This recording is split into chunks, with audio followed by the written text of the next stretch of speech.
বন্ধু রে এতক্ষণ লাগলো খুলতে? টানান টানান।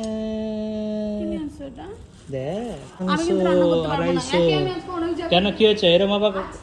আজকে আমি অনেক জায়গায় গেছিলাম, 4টার তো সময় গেছিস তো 4টার সময় গেছিস তো কি হয়েছে? 4টার সময় এসেছি, চান করেছি, খেয়েছি, তারপর শুয়েছি একটু 4:30টার সময়। তাহলে কি খাসির মাংসটা আমি একা একাই খাবো নাকি? তো তুই খাবি না? আমি খেতে ভালো লাগে, কিন্তু আমার ভালো লাগে না রান্না করতে। আমি তো প্রতিদিন তাহলে ঠিক আছে আমি একাই খাবো, একাই রান্না করবো, একাই খাবো। তোকে আমি হারও দেবো না তাহলে রে বন্ধু। এরকম বলো না সুমনন্দা, তো please। শুরু কর তাড়াতাড়ি শুরু কর। আমি পারবো না রান্না করতে, আমার আজকে ঘুম হয়নি সুমনন্দা। আমি আজকে অনেক জায়গায় গেছি, অনেক হেঁটেছি, আমার মাথা ব্যথা হচ্ছে। পাগল নাকি? আজ কি তো খাসির মাংস খাবো? কি?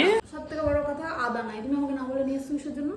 কেন ভাবি তো তোর কাছ থেকে কত কি টমেটো ফমেটো নিয়ে যায়, তাহলে ফোন কর ভাবিকে। আমি গ্যারেন্টি দেখ, আমি এদিকে আমার কথা শোন, আমি গ্যারেন্টি বলবো নাই বলবে, তুই কি বলছিস বল? না না, আমার কাছ থেকে নাই, হয়তো বলতে পারে। গ্যারেন্টি নাই বলে ফোন লাগা। তোর কাছে কি কি নিয়ে যায়? আমার কাছ থেকে লেবু নিয়ে যায়, লঙ্কার গুঁড়ো নিয়ে যায়, টমেটো নিয়ে যায়, যা খুশি নিয়ে যাক। আমি শ্রীমান সুমন হালদার বলছি, তোর কাছ থেকে যা খুশি নিয়ে যাক। তোকে কি বলবে? তোকে বলবে আদা নাই।